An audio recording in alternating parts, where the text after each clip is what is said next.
কথায় নবী ছিলেন বাকি সবগুলো, রাসূল ছিলেন 511 জন। এই 511 জনের কাছেও আমাদের নবী ছিলেন আদর্শ নেতা। এবার আপনার মাথার ভেতরে মগজ আছে, বুদ্ধি আছে, একটু খাটান। নবীদের রাসূলদের উভয় জগতে মানুষ হিসাবে তামাম পৃথিবী এবং চতুর্জগৎ সবাই যদি রাসূলুল্লাহকে আদর্শ মানতে পারে, তে বাংলাদেশের 18 কোটি মানুষের কি হয়েছে?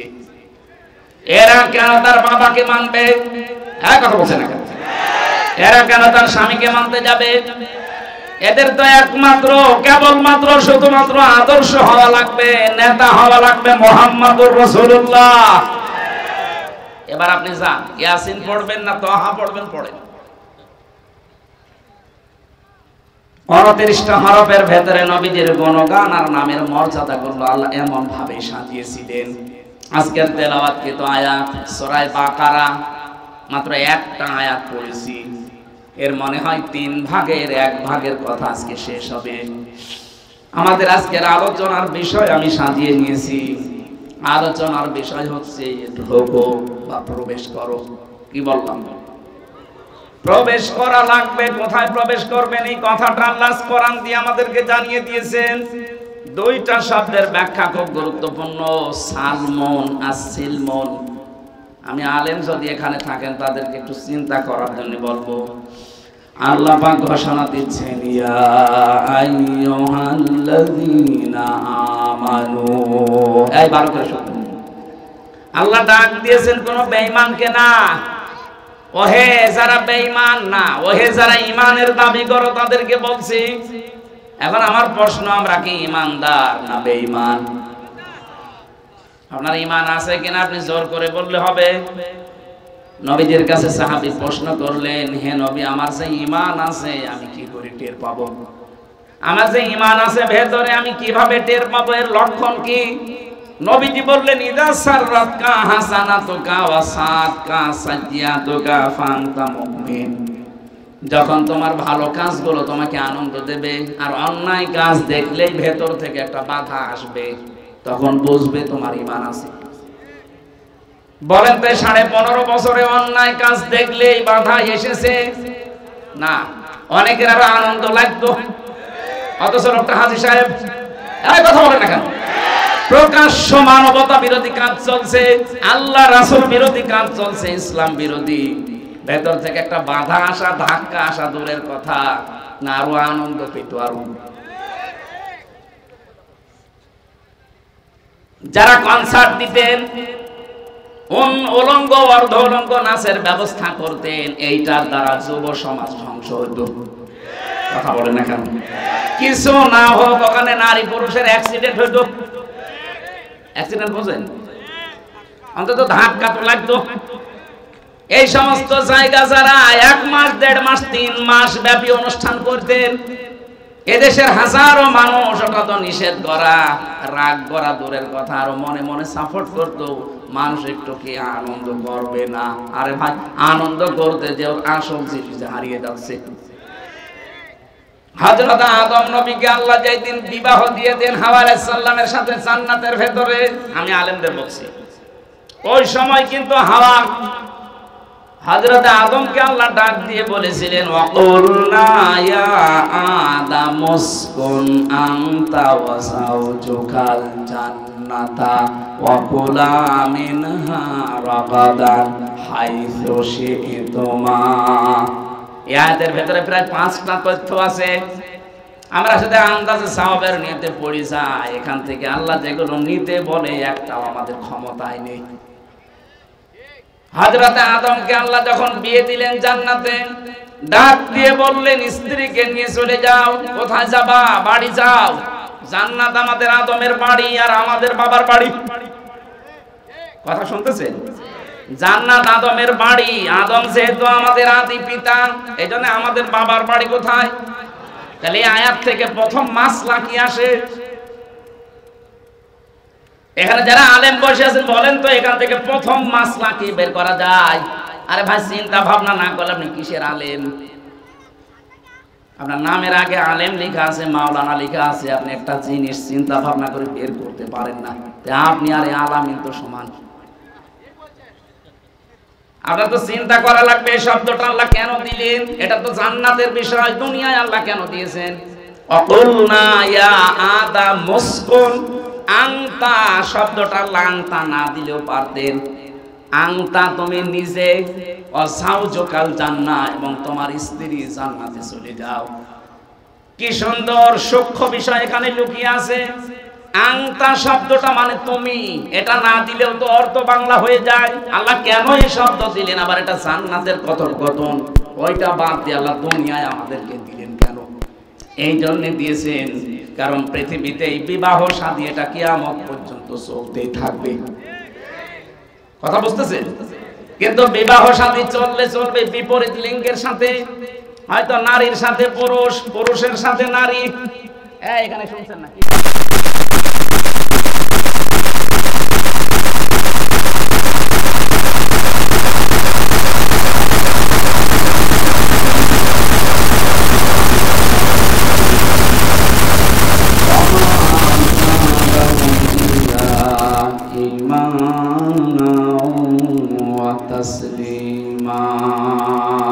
আল্লাহুম্মা সাল্লি আলা সাইয়্যিদিনা মাওলানা মুহাম্মদ।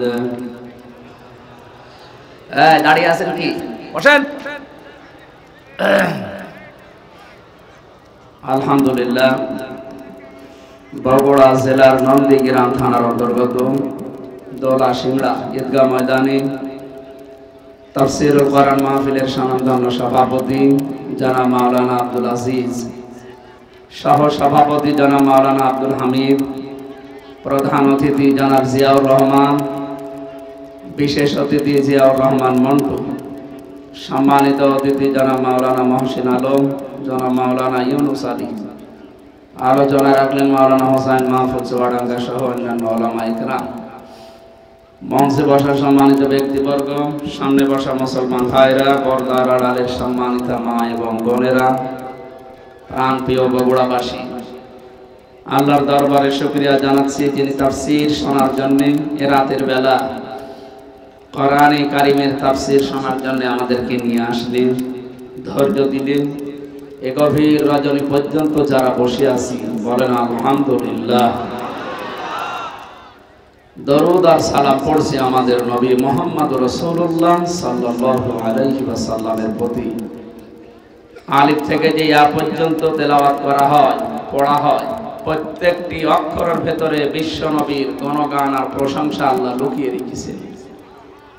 আলিফ দিয়ে মুহাম্মদ রাসূলুল্লাহর একটা নাম আছে আহমদ। কি নাম? নবীজির মা হযরতে আমিনা তিনি এই নামটা তার সন্তানের রেখেছিলেন। আহমদ মানে প্রশংসিত। বা দিয়ে আছে, তা দিয়ে আছে, সা দিয়ে আছে, ইয়া পর্যন্ত প্রত্যেকটি অক্ষরের ভেতরে নবীজির গুণাগুণ, তার মর্যাদার কথা বর্ণনা করা আছে। ইয়া দিয়ে সর্বশেষ আল্লাহ পাক তাকে ডাক দিয়েছেন ইয়াসিন, হে নেতা। ইয়া হরফে নেদা, ইয়া মানে হে, সিন শব্দের শাব্দিক অর্থ সাজ্জেদ। সাজ্জেদ মানে নেতা। আল্লাহর ঘোষণা দেওয়া নেতা এই পৃথিবীতে মাত্র একজন, যাকে আল্লাহ নিজে নেতা বলে ঘোষণা দিয়েছেন, তার নাম মুহাম্মদুর রাসূলুল্লাহ। সুতরাং কমন সেন্স যাদের আছে অল্প কথায় আপনি বুঝবেন, এই কথা বলা যাবে না। গোড়া গল্প করছেন যারা, একটু পরে করেন, ঘন্টাখানিক পরে করবেন। কথাগুলো বোঝার চেষ্টা করে, ফায়দা হবে ইনশাআল্লাহ। যাদের কমন সেন্স আছে তারা যদি চিন্তা করে আল্লাহ যাকে ঘোষণা দিলেন ইয়াসিন, হে নেতা বলে, তাকে নেতা না মেনে আমি কাকে মানি? ওর জীবন পরিবর্তন হয়ে যাওয়ার কথা। আর যদি মাথায় মগজ না থাকে, এই শব্দের ব্যাখ্যা যদি নবীজি নিজে এসেও করতেন, ওর পরিবর্তন আসতো না। এই জন্য আমরা অল্প কথায় যেন বোঝার চেষ্টা করি। নবীজির মতো এরকম বাগ্মী, এরকম ভাষার, উচ্চাঙ্গের ভাষার অধিকারী পৃথিবীতে আর আসবে না কিয়ামত পর্যন্ত। তিনি জীবনের সর্বশেষ ভাষণ দিয়েছিলেন সবচাইতে বেশি সময় ধরে, 27 মিনিট। কয় মিনিট?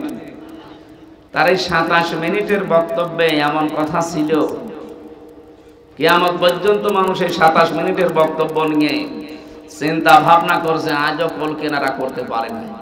কি বলেছিলেন এই 27 মিনিটে? আর আমরা আন্দাজে আন্টি শান্টি করে খালি সময় নষ্ট করি। আমাদের যারা দায়িত্বে আছে ওনারা কিছুদিন আগে জানিয়ে দিয়েছেন তাফসীরুল কোরআন মাহফিলগুলোতে এদিকে ওদিকে না আছে, মূল কথাটা যত অল্প সময়ে করা যায়। মানুষের এই মেধায় কথা ধরার একটা লিমিট আছে। আপনি সেই আসর থেকে শুরু করেছেন, আরে রাত 10টা 15 বাজে এখন আমার দিচ্ছে। আমি আগে জানলে মাহফিলে আসতাম, আমি মনে করলাম 9টায় তুলে দেব, 9টা থেকে 10টায় অনুষ্ঠান শেষ করে বাড়ি যেতে পারলে কালকে আবার 2টা আছে, একটা আলমডাঙ্গা একটা সোয়াডাঙ্গায়। আমার তো বেঁচে থাকা লাগবে। প্রতিদিন যদি এইভাবে করে, এমনি 3 বছর ছেলে থেকে শরীরে কিচ্ছু নেই, জালেমদের অত্যাচারে আমার শরীরটা একেবারে শেষ হয়ে গেছে। এখনো পর্যন্ত আমি স্বাভাবিক না। সেদিন রংপুরে যে অবস্থা হয়েছিল তো মরে গিয়েছিলাম। তারপর আমি আসছি সেই কোথায়, চট্টগ্রাম বিভাগের কুমিল্লা। সারা রাত ঘুম নেই, এরপরে দিনের বেলা গাইবান্ধা, আজকে এখানে, কালকে কোথায় চুয়াডাঙ্গা। আমার একটু বাসা লাগবে না? এরপরে পরিবার আছে, 3টা বছর তো পরিবারকে সময় দিতে পারলাম না। এই জন্য আগামী থেকে মাহফিলে যারা নেবেন আর এত মনে হয় করতে দেবে না, যারা দায়িত্বে আছে বা পরিবারের আছে, সর্বোচ্চ এক জেলায় 1 থেকে 2টা, 64টা জেলা 2টা করে করলেও তো 120টা, মাত্র 4-5 মাস মাহফিল হয়। এরপরে পরিবারে, এরপরে বাইরের প্রায় 8-9টা দেশে মাহফিল নেওয়া আছে, সেগুলো কভার করা লাগবে না? আর আমার এই শরীরের উপর আর একটু বেশি চাপ দিলে শেষে ছাতা দেখা যাচ্ছে মরি গেল। আমার তো বেশি থাকা লাগবে না। আয়াত তো দারাজ করবে, আপনি যাবেন সারা রাত জেগে থাকবেন না। আপনাদেরকে আমি, এই মিডিয়া যাচ্ছে তো সারা দেশে বলছি, যারা মাহফিল নিয়েছেন এবং সামনে নেবেন না, এশার পরে সাইদি সাহেবের মতো তুলে দেওয়া লাগবে। বলে মানুষ আসে না, মানুষ আসবে না, মানুষের বাপ আসবে। আপনি লিখে দেবেন দরকার হয় নিচে যে প্রধান বক্তা রাত 9টা বা 8টা লিখে দেবেন, এশার পরে তুলে দেবেন, রাত 9:30 10টায় মাহফিল করে মানুষ যেন বাড়িতে ঘুমিয়ে তাহাজ্জুদ পড়তে পারে। রাত 11টা 12টা 1টা পর্যন্ত চালায়। কি বলে ও নিজেও বোঝে না, যারা শোনে ওরাও বোঝে না। কেন এত কথা বলা লাগবে, কোন কারণে? আপনি কি নবীজির চাইতে বড় বক্তা হয়ে গেছেন? সেদিন বড় ভাই মাওলানা তারেক মনোয়ার মনে হয় বগুড়া এসে বলেছিল যে আমি রাজা অল্প কথা বলে। আরে ভাই, আপনি আমার মতো 3 বছর ছেলে থাকলে আপনার শরীরও শেষ হয়ে যাবে। আপনি যে খাওয়া খান, আপনার মতো যদি খাইতে পারতাম তো ওই রকম শরীর হইতো। আর আধা ঘন্টা 1 ঘন্টা না, আমিও 2-3 ঘন্টা চালাতে পারতাম। আমার শরীরই চলে। সত্যি কথা বলছে যে কোরআন শরীফ আমার সামনে, আমার শরীরই চলে। এত চেষ্টা করছি স্বাভাবিক হওয়ার, কি পাওয়ার আলে বড়ি দিয়েছে জানেন? প্রতিদিন 2000-2500 পাওয়ারের বড়ি খাওয়া লাগছে। কারণ ভেতরে 3 বছর কোনো চিকিৎসা পাই না। আমি মরে গেলে ওরা ডাক্তারের কাছে নিয়ে যেত না। কত রকমের রোগ আমার শরীরে বাসা বেঁধেছে। এরপরও যে বেরিয়ে বেড়াচ্ছি, আল্লাহর রহমত ছাড়া আর কিছু না। কিন্তু আপনাদের মানা লাগবে, রাত 9টার ভেতরে প্রধান বক্তা তুলে দেবেন, অন্তত আমারই। যারা সারা রাত ব্যাপী করে তাদেরকে নিয়ে আসেন, আমার কোনো দরকার নেই। এরপরও যদি আপনি কথা ঠিক না রাখেন, আমি কখন থেকে কিন্তু বলছি যে আমার তুলে দিন তুলে দিন, খালি আন্টি শান্টি করছে, রাত 10টা বাজাবে, জীবনেও আমি আসতাম না। আপনি রাত করে কি করবেন বলে? মানুষের ফজরের নামাজ পড়া লাগবে না? তাহাজ্জুদ নেই এদের, সকালে কর্মজীবন নেই, আর আমার তো বাঁচা লাগবে নাকি?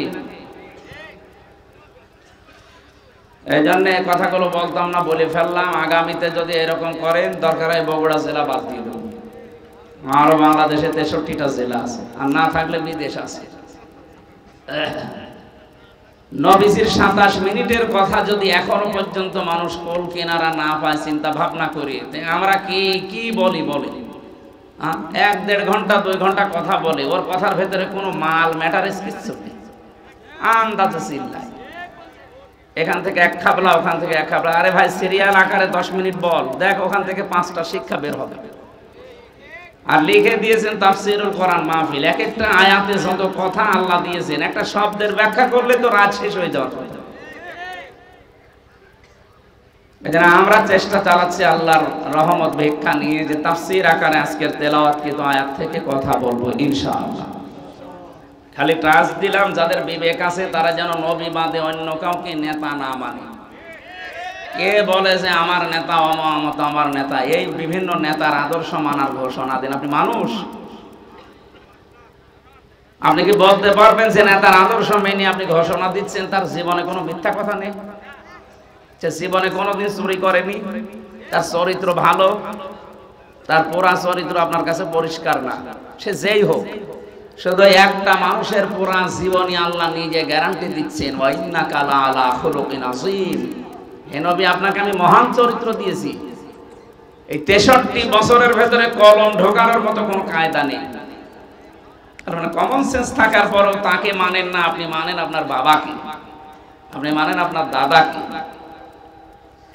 এই যে যারা বাপ দাদার কথা বললে আনন্দ পায়, খুশি হয়, ফিরে যেতে চায় তাদের দিকে, এই মানুষগুলো জাহান্নামী।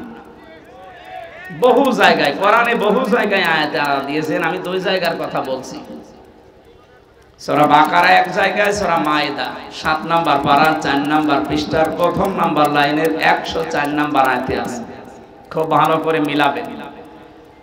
আল্লাহ পাক বলেন, ওয়াইদা কিলা লাহুম তাআলাউ ইলা মা আনসালাল্লাহু ওয়া ইলার রাসূলি ক্বালু হাসবুনা মা ওয়াজাদনা আলাইহি আবাআনা আওয়ালাউ কানা আবাউহুম লা ইয়ালামুনা শাইআন ওয়া লা ইয়াহতাদুন। হে নবী, যখন মানুষদের মাঝে আপনি বলবেন আসো আল্লাহর বিধানের দিকে আসো, আসো আমার আদর্শের দিকে আসো, আপনি দেখবেন অনেক মানুষ এমন পাওয়া যাবে, ক্বালু তারা বলবে হাসবুনা আমাদের জন্য যথেষ্ট, মা ওয়াজাদনা আলাইহি আবানা আমাদের পূর্বপুরুষ বাপ দাদা মুরব্বীদের কাছে আমরা যা পেয়েছি ওইটাই যথেষ্ট, আর লাগবে না। আমার তো মনে হয় বাংলাদেশে আয়াতটা 100% কার্যকর। কোরআন শরীফ আপনি গলিয়ে খাওয়াতে যাবেন, তারপরও বলবেন না আমার বাবা বলেছে, আমার পীর সাহেব বলেছে।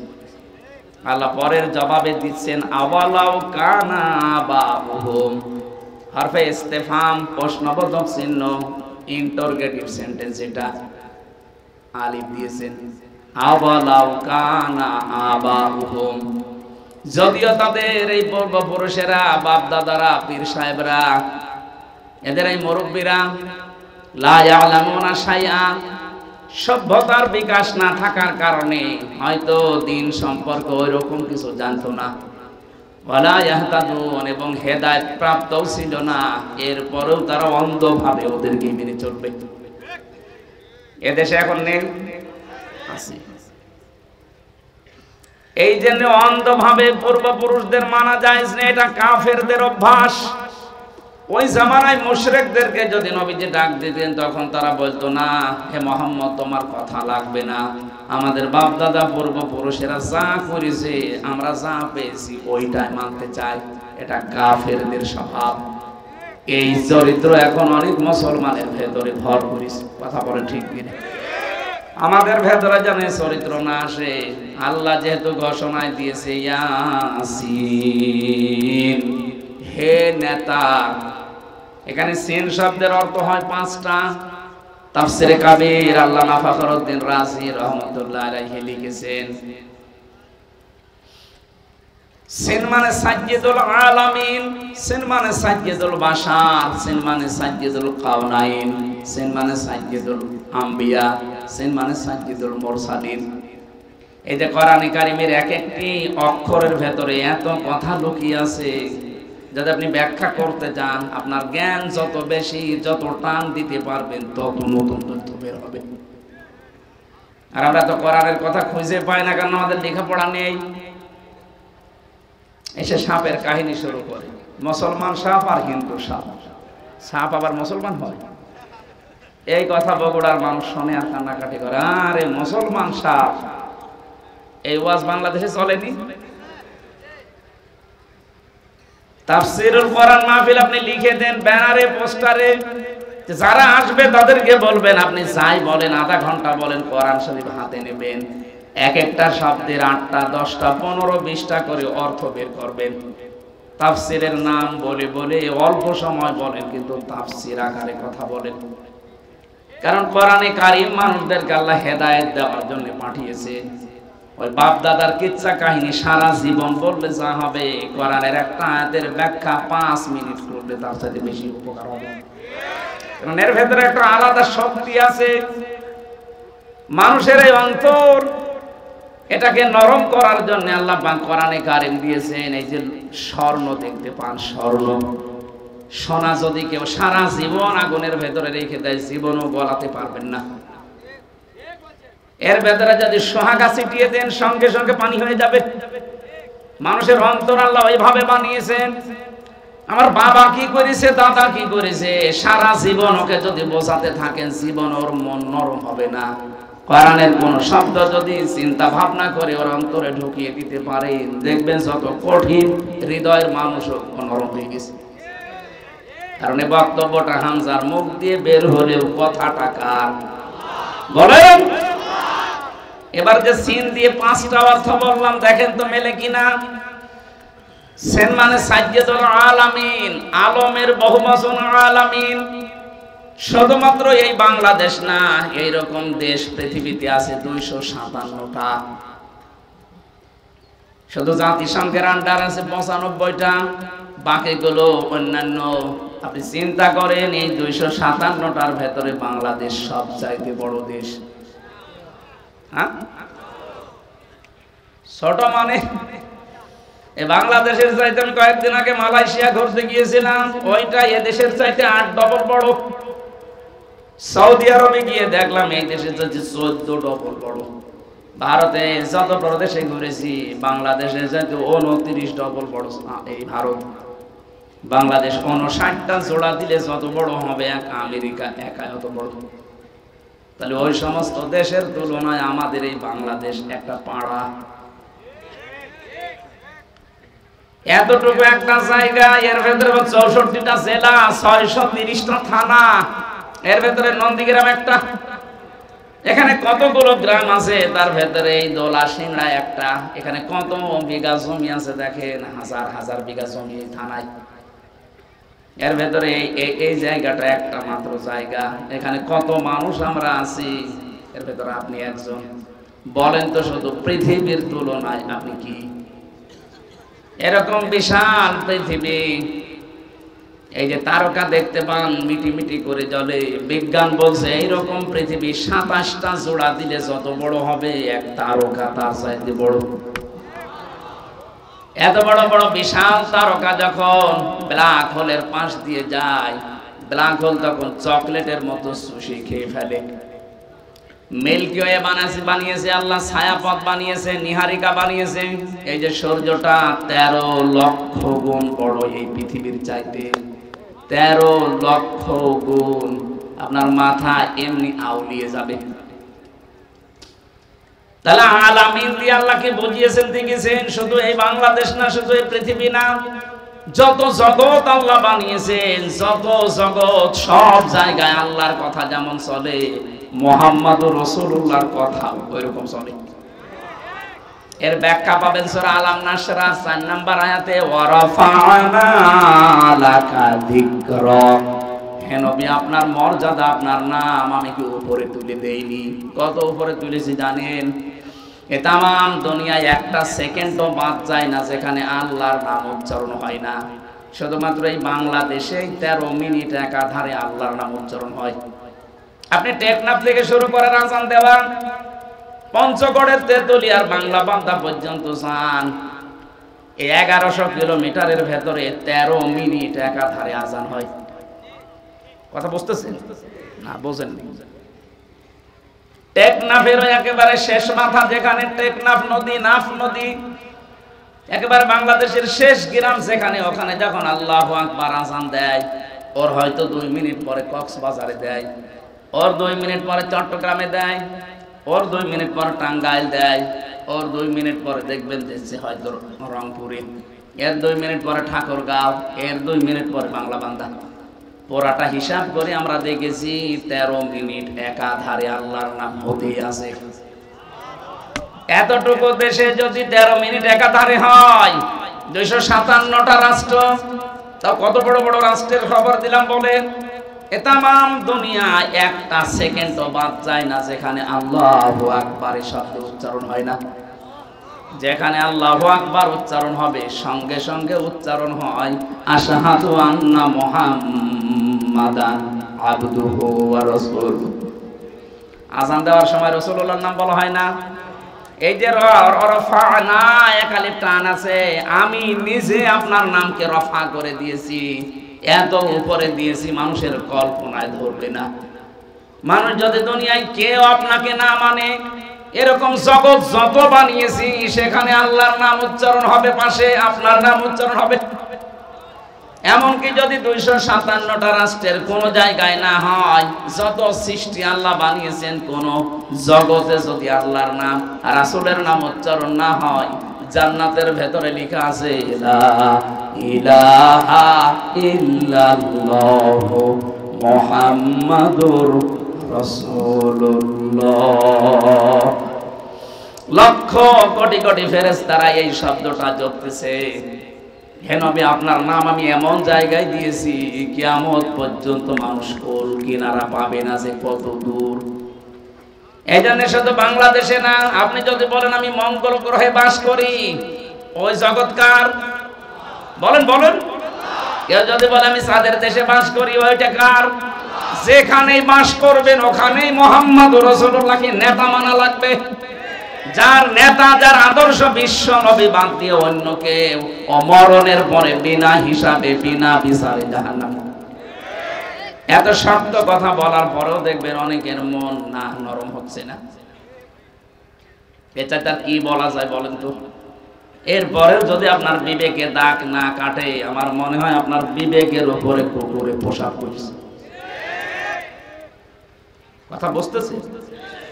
এই যে হাঁ করে আছেন কোন কারণে? হ্যাঁ,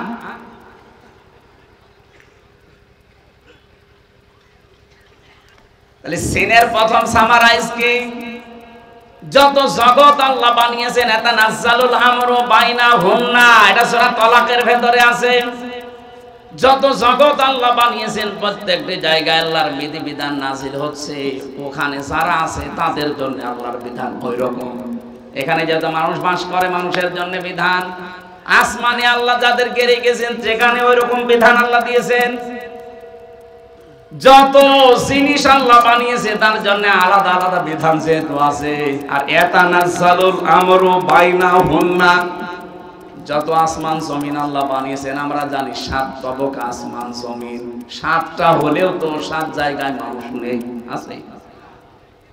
আসমানের উপরে হয়তো আমাদের মতো মানুষ নেই, এখানে অন্য জাতি আছে, কি আছে আমাদের কল্পনার বাইরে, কিন্তু সেখানে আল্লাহর বিধান নাজিল হচ্ছে। সেখানে আল্লাহ ওদের জন্য কি লাগবে সেটা দিয়েছে, কিন্তু পাশাপাশি মুহাম্মদুর রাসূলুল্লাহর আদর্শ সেখানেও মানা লাগবে।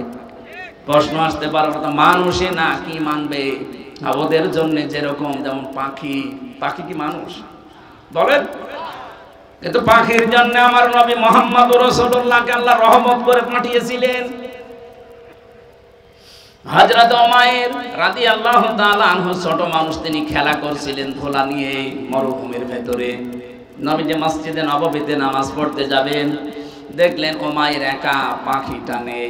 ডাক দিয়ে বললেন, উমাইর কেমন আছো? তোমার সেই হলুদ পাখিটা কই? হযরত উমাইর কেঁদে ফেললেন, ডাক দিয়ে বলে, হে রাসূল, আপনি এত বড় মাপের মানুষ, আপনি শুধু তো এই মক্কা নগর নিয়ে চিন্তা করেন না, মদিনা নিয়ে চিন্তা করেন না। আপনাকে আল্লাহ তামাম দুনিয়ার জন্য নবী করে পাঠিয়েছেন। আপনি আমার মতো ছোট মানুষের খবর রাখেন, এমনকি আমার এই পাখির খবর পর্যন্ত আপনি রাখেন। কথাটা কত দূর গিয়েছে বলেন তো? দ্বিতীয় নম্বর অর্থ সিন মানে সাজ্জাদুল বাশার, বাশার মানে মানুষ, বাশার মানে কি?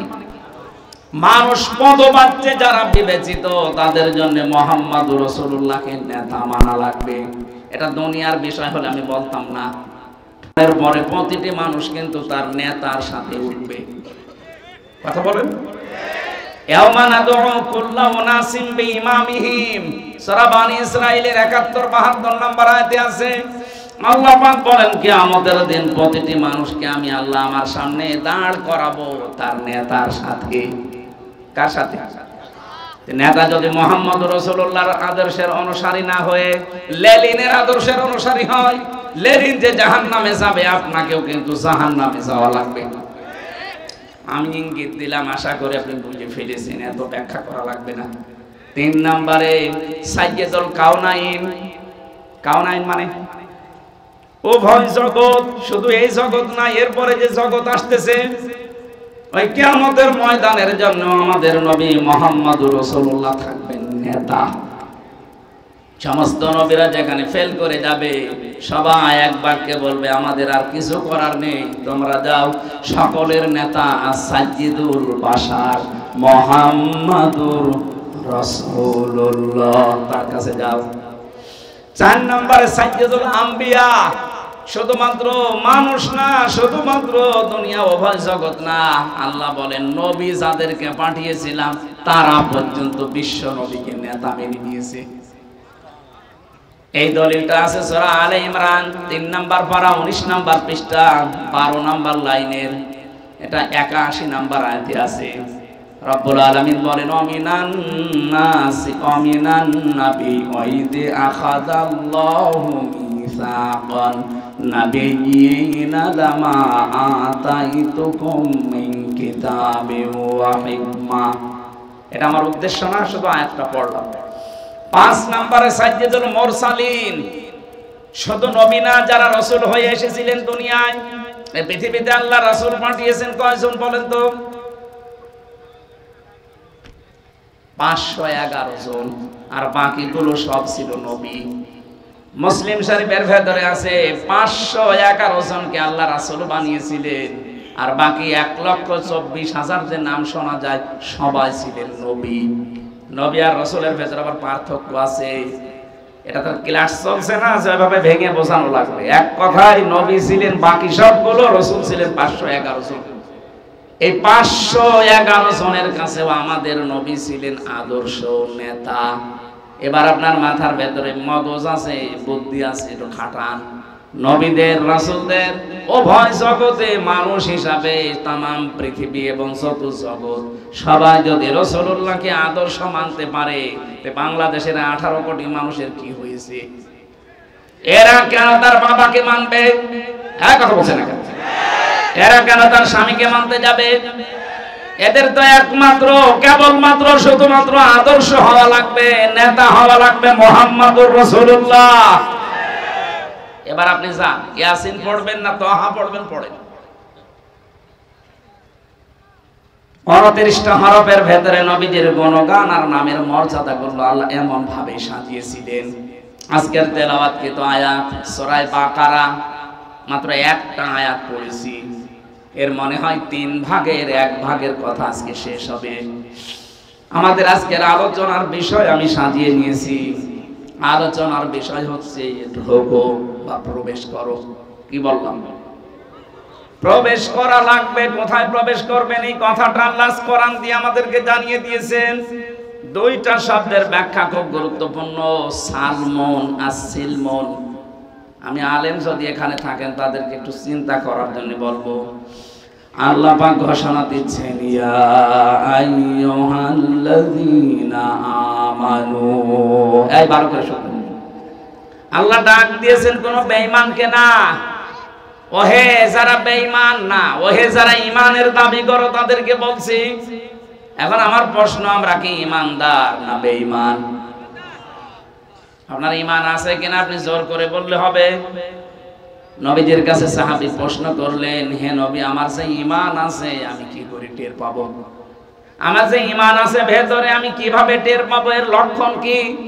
নবীজি বললেন, ইদা সাররাতকা হাসানাতুকা ওয়া সাআতকা সাইয়্যাতুকা ফানতা মুমিন। যখন তোমার ভালো কাজগুলো তোমাকে আনন্দ দেবে আর অন্যায় কাজ দেখলেই ভেতর থেকে একটা বাধা আসবে, তখন বুঝবে তোমার ঈমান আছে। বলেন তো 15.5 বছরে অন্যায় কাজ দেখলেই বাধা এসেছে না? অনেকের আরো আনন্দ লাগতো, অথচ ডক্টর হাজী সাহেব এই কথা বলেন না কেন? প্রকাশ্য মানবতা বিরোধী কাজ চলছে, আল্লাহ রাসূল বিরোধী কাজ চলছে, ইসলাম বিরোধী। ভেতর থেকে একটা বাধা আসা, ধাক্কা আসা দূরের কথা, না আরো আনন্দ পেত আরো। যারা কনসার্ট দিতেন, উলঙ্গ অর্ধ উলঙ্গ নাচের ব্যবস্থা করতেন, এইটার দ্বারা যুব সমাজ ধ্বংস হতো। কথা বলেন না কেন? কিছু না হোক ওখানে নারী পুরুষের অ্যাক্সিডেন্ট হইতো। অ্যাক্সিডেন্ট বোঝেন? অন্তত ধাক্কা তো লাগতো। এই সমস্ত জায়গা যারা 1 মাস 1.5 মাস 3 মাস ব্যাপী অনুষ্ঠান করতেন, এদেশের হাজারো মানুষ ওটা তো নিষেধ করা, রাগ করা দূরের কথা, আরো মনে মনে সাপোর্ট করতো। মানুষ একটু কি আনন্দ করবে না? আরে ভাই, আনন্দ করতে যে আসল জিনিস হারিয়ে যাচ্ছে। হযরত আদম নবীকে আল্লাহ যেদিন বিবাহ দিয়ে দেন হাওয়া আলাইহিস সালামের সাথে জান্নাতের ভেতরে, আমি আলেমদের বলছি, ওই সময় কিন্তু হাওয়া হযরত আদমকে আল্লাহ ডাক দিয়ে বলেছিলেন, ওয়াকুলনা ইয়া আদাম উসকুন আনতা ওয়া যাওজুকাল জান্নাতা ওয়া কুলা মিনহা রাগাদান হাইসু শি'তুমা। এই আয়াতের ভেতরে প্রায় 5টা তথ্য আছে। আমরা সাথে আন্দাজে সাওয়াবের নিয়তে পড়ি যাই, এখান থেকে আল্লাহ যেগুলো নিতে বলে একটাও আমাদের ক্ষমতায় নেই। হযরত আদমকে আল্লাহ যখন বিয়ে দিলেন জান্নাতে, ডাক দিয়ে বললেন স্ত্রীকে নিয়ে চলে যাও। কোথায় যাবা? বাড়ি যাও। জান্নাত আমাদের আদমের বাড়ি আর আমাদের বাবার বাড়ি। কথা শুনতেছেন? জান্নাত আদমের বাড়ি, আদম যেহেতু আমাদের আদি পিতা, এজন্য আমাদের বাবার বাড়ি কোথায়? তাহলে এই আয়াত থেকে প্রথম মাসলা কি আসে? এখানে যারা আলেম বসে আছেন বলেন তো, এখান থেকে প্রথম মাসলা কি বের করা যায়? আরে ভাই, চিন্তা ভাবনা না করলে আপনি কিসের আলেম? আপনার নামের আগে আলেম লেখা আছে, মাওলানা লেখা আছে, আপনি একটা জিনিস চিন্তা ভাবনা করে বের করতে পারেন না, আপনি আর আলামিন তো সমান। আপনার তো চিন্তা করা লাগবে এই শব্দটা আল্লাহ কেন দিলেন। এটা তো জান্নাতের বিষয়, দুনিয়ায় আল্লাহ কেন দিয়েছেন? অকুলনা ইয়া আদাম উসকুন আনতা শব্দটা লাংতা না দিলেও পারতেন। আনতা তুমি নিজে, অসাউজকাল জান্নাহ এবং তোমার স্ত্রী জান্নাতে চলে যাও। কি সুন্দর সূক্ষ্ম বিষয় এখানে লুকিয়ে আছে। আনতা শব্দটা মানে তুমি, এটা না দিলেও তো অর্থ বাংলা হয়ে যায়। আল্লাহ কেন এই শব্দ দিলেন? আবার এটা জান্নাতের কথোপকথন, ওইটা বাদ দিয়ে আল্লাহ দুনিয়ায় আমাদেরকে দিলেন কেন? এই জন্য দিয়েছেন কারণ পৃথিবীতে এই বিবাহ শাদী এটা কিয়ামত পর্যন্ত চলতেই থাকবে। কথা বুঝতেছেন? কিন্তু বিবাহ শাদী চললে চলবে বিপরীত লিঙ্গের সাথে, হয়তো নারীর সাথে পুরুষ, পুরুষের সাথে নারী। এখানে শুনছেন না কি শব্দ? সমস্যা কি?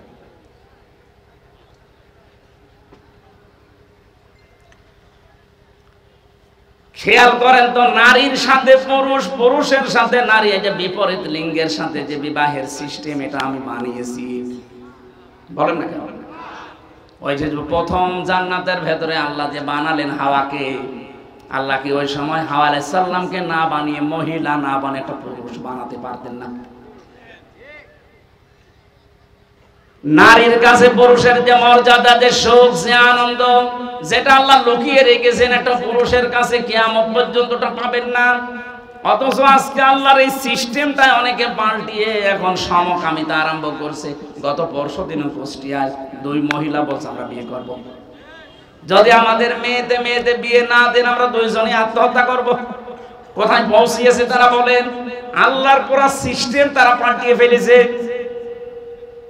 আল্লাহ পাক আদম নবীকে হাওয়া আলাইহিস সালামের সাথে বিয়ে দিয়ে বলেছিলেন, যাও বউ নিয়ে তুমি নিজে জান্নাতে যাও। এজন্য আল্লাহ আনতা দিয়েছেন।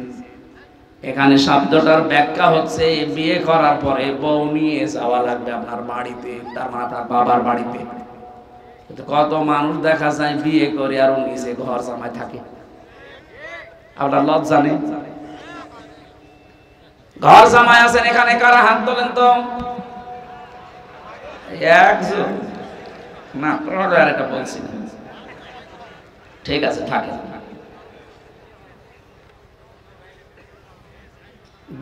দ্বিতীয় শিক্ষাটা কি? আজ যে বাংলাদেশে 13টা সংগঠন কাজ করছে নারীদের পক্ষে, নারী পক্ষ, নারী স্বাধীনতা আন্দোলন, নারী বিপ্লব পরিষদ, নারী মুক্তি পরিষদ, নারী ঐক্য পরিষদ, এরকম 13টা। এদের প্রত্যেকের স্লোগান মেয়েদের অধিকার সমান দেওয়া লাগবে। পুরুষরা যেভাবে কাজ করছে মহিলারা ওইভাবে কাঁধে কাঁধ মিলিয়ে কাজ করবে। আরে ভাই, এই গঠনই তো আল্লাহ পুরুষকে আর মহিলাকে আলাদা দিয়েছেন। কথা বলে না কেন?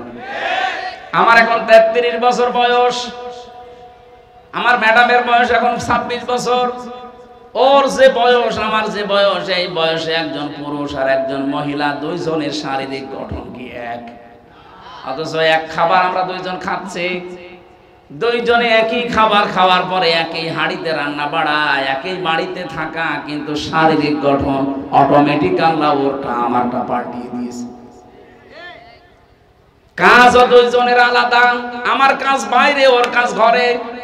এখন যদি বলি না আমি পুরা পাল্টাবো, এই যে মোটরসাইকেলে করে আসার সময় যারা আসলেন, ভেতরে যে টিউব আছে, ও যদি বলে না সারা জীবন ভেতরে থাকলাম, আমার আর ভালো লাগে না, আমার গরম লাগে, আমি উপরে যাব।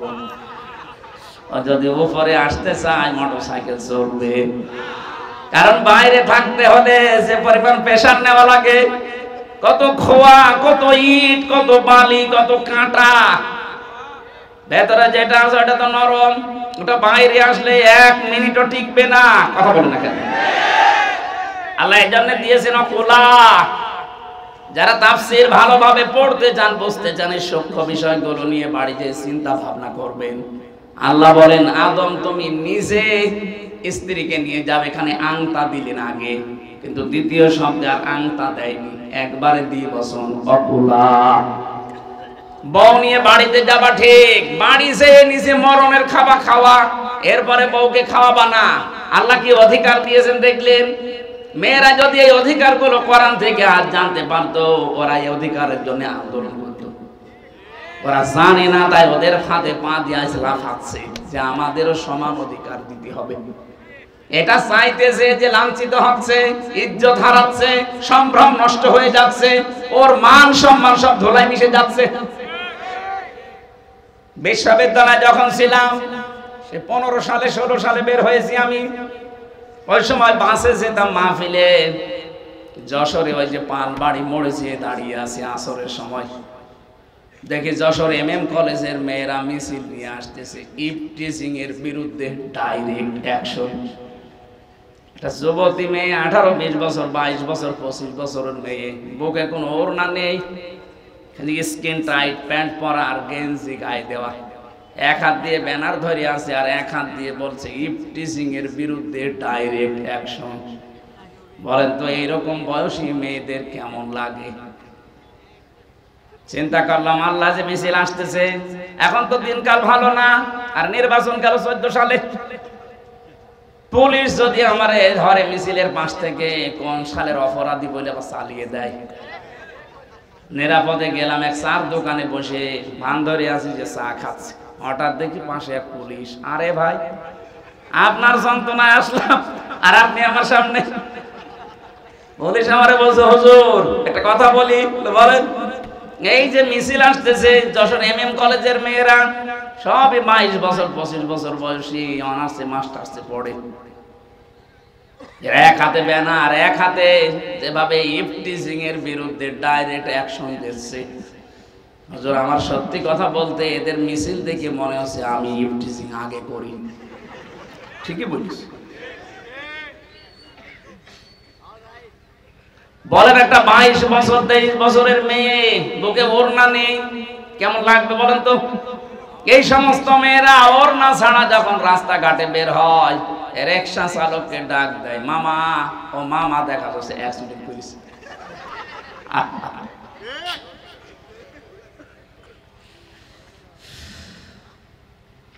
এই জন্য কোলা শব্দটার তাফসীর আপনারা বেশি বেশি দেখবেন, মেয়েদেরকে বোঝাবেন। অকোলা দ্বিবচন দিয়েছেন, মাঝখানে আংতা নেই। আল্লাহ জানাতে চেয়েছেন, হে আদম, নিজে যা খাবা ঠিক ওই মানের খাবার বউকে খাওয়াবা। অনেকে আমরা নিজেরা বাইরে থেকে মরণের খাওয়া খাই, মানসম্মত খাবার খাই, আর বাড়ি বউ খাচ্ছে পান্তা ভাত। না, আপনি হিসাব দিতে হবে।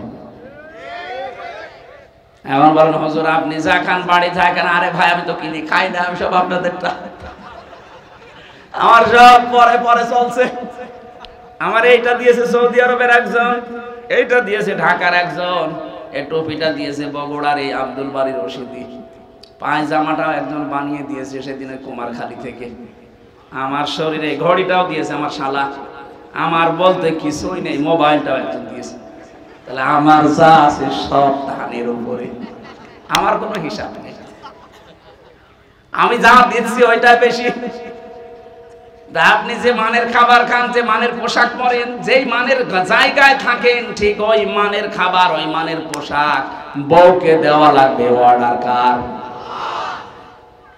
আজ নারীরা যদি বলতো যে আংটা মাঝখানে নেই, তুমি চা খাও, এটা ঠিক করো, আজ বাংলাদেশে আমার মনে হয় প্রত্যেকটা ঘরে একটা মিনি জান্নাত হয়ে যেত। পরের শব্দটা আরো কঠিন, রগদান হাইসু শিতুমা।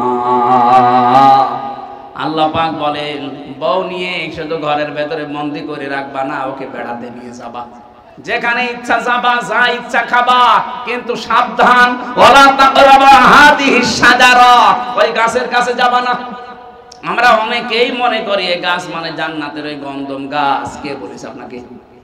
এটা যদি শুধু জান্নাতের গন্ধম গাছ উদ্দেশ্য হবে, তে দুনিয়ায় আয়াত নাযিল করলো কোন কারণে? এই নিষিদ্ধ কাজ দিয়ে আল্লাহ জান্নাতে দিয়েছেন।